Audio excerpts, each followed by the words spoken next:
নমস্কার, smile with মিশি নতুন আরেকটি ব্লগে আপনাদের সবাইকে অনেক স্বাগত। আজকের ভিডিওটি নিয়ে আমি খুবই উত্তেজিত, কারণ আজ আমি আপনাদের নিয়ে এসেছি কলকাতার চিড়িয়াখানায়। যখন আমি ছোট ছিলাম তখন ফ্যামিলি থেকে অনেকবারই আসা হতো, কিন্তু এখন আমরা সবাই বড় হয়ে গেছি, নিজের নিজের জায়গায় আমরা সবাই ব্যস্ত, তাই সেরকম ভাবে আর আসা হয় না। তাও প্রায় 5-6 বছর পর আবার নতুন করে এখানে আসা হলো। লাস্ট এসেছিলাম শ্রেয়াস যখন 3-3.5 বছর বয়স ছিল তখন। আজকে এসে আমার সেই ছোটবেলার স্মৃতিগুলো আবার নতুন করে সজীব হয়ে উঠল। আমরা অফলাইনে টিকিট কেটেছিলাম, আপনি চাইলে অনলাইনেও টিকিট কাটতে পারেন। গেট থেকে ঢুকে বাঁ হাতে একটা কাউন্টার নতুন করে ওপেন হয়েছে। এই কাউন্টারটি হলো, এখান থেকে এক রকমের বাস ছাড়া হয়, যেই বাসের প্রাইস হচ্ছে 100 টাকা। আর সেই বাসে করে পুরো 1 ঘন্টার মধ্যে পুরো আলিপুর জুটাকে ঘুরে দেখানো হবে। এটা কিন্তু বেশ ভালো ইনিশিয়েটিভ, বয়স্ক বা যাদের ছোট বেবি রয়েছে তাদের জন্য। এই বছর আলিপুর চিড়িয়াখানা তাদের 150তম বর্ষপূর্তি উদযাপন করছে। সেই উপলক্ষে চিড়িয়াখানা কর্তৃপক্ষ পাখিদের জন্য একটি বিশেষ ব্যবস্থা করেছেন, সেটি দেখতেই আজ আমাদের এখানে আসা। তার আগে চলুন দেখে নেওয়া যাক এখানকার বাকি সদস্যরা কেমন আছেন।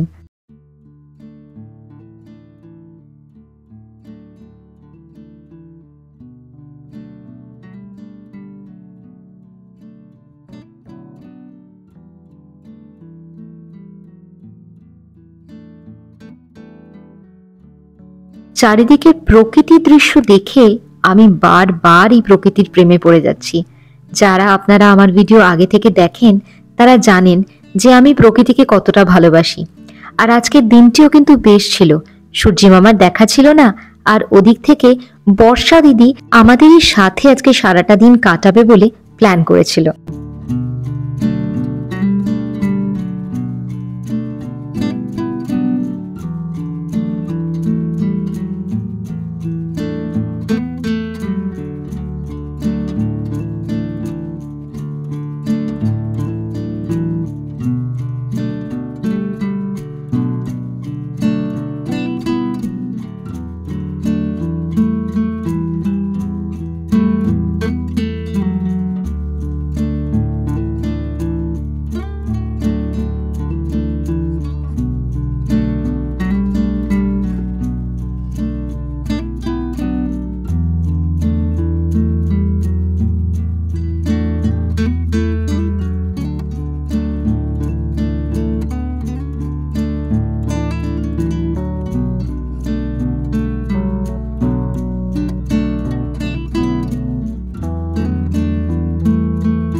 চলুন এখন এসে গেছি সেই অতি প্রতীক্ষণীয় জায়গাটিতে, যার জন্য আজকে চিড়িয়াখানায় আসা। যে বিশেষ ব্যবস্থা চিড়িয়াখানা কর্তৃপক্ষ করেছেন এই বছর, সেটি হলো পাখিদের জন্য একটা বিশেষ ব্যবস্থা করা হয়েছে, যাতে তারা জঙ্গলের মতন পরিবেশে বাস করতে পারে, আর আমরা মানুষরা কাচের খাঁচার মাধ্যমে তাদের দেখতে পারি। এটি একটি সত্যি প্রশংসনীয় পদক্ষেপ। আমি আশা করছি পুরো চিড়িয়াখানাটাই এরকম ব্যবস্থায় একদিন দেখতে পাবো। আর যেহেতু বৃষ্টি হচ্ছে তাই অনেক পশু পাখি দেখতে পাইনি এখনো পর্যন্ত। যেটুকু দেখেছি তাতে দেখে মনে হচ্ছে চিড়িয়াখানা কর্তৃপক্ষ পশু পাখিদের ভালোই বেশ যত্নে রেখেছেন। বেশিরভাগ অংশই এখনো নির্মাণের কাজ চলছে, ভবিষ্যতে আরো ভালো অবস্থা দেখার আশা রাখলাম।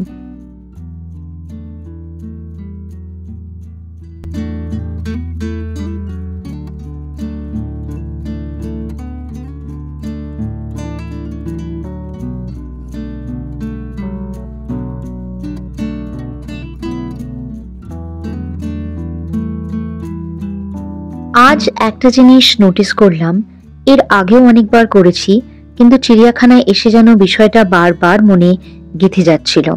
তাই ভাবলাম আজকের ভিডিওটার মাধ্যমেই আপনাদের সবার সাথে এই জিনিসটা আমি শেয়ার করি।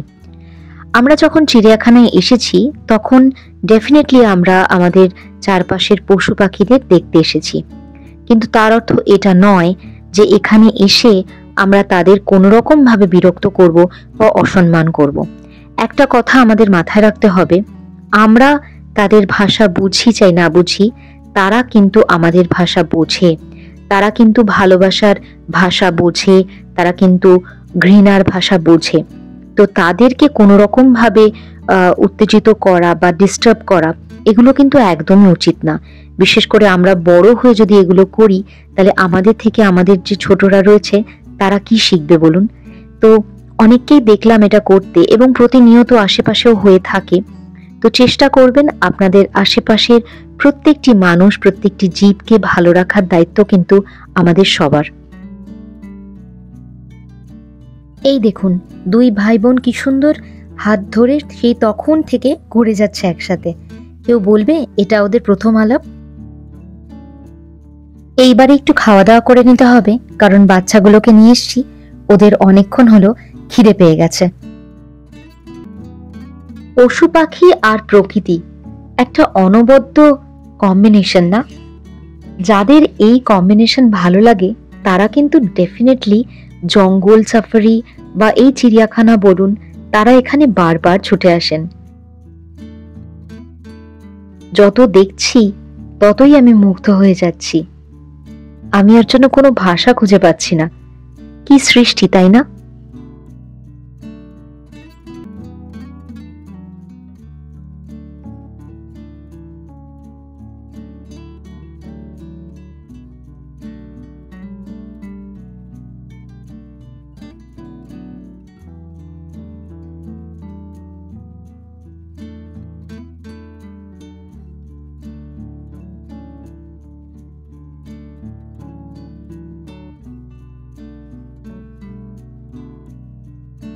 দেখতে দেখতে কিভাবে 4টে ঘন্টা এই চিড়িয়াখানায় কাটিয়ে দিলাম একবারও বুঝতেই পারলাম না।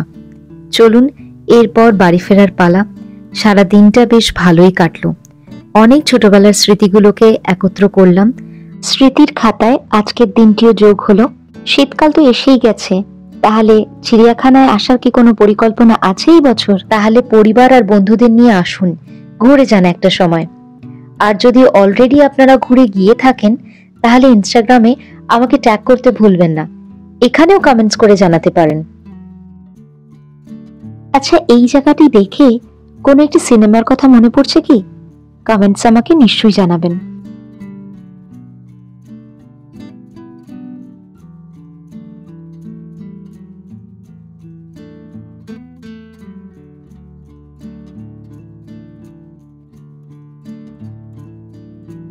আশা করছি আজকের ভিডিওটি আপনাদের সবার অনেক ভালো লেগেছে। যদি ভালো লাগে তাহলে একটি লাইক করার অনুরোধ রাখলাম। চ্যানেলটি আপনারা সাবস্ক্রাইব করবেন কি করবেন না সেটাও আপনাদের ওপরই ছেড়ে দিলাম।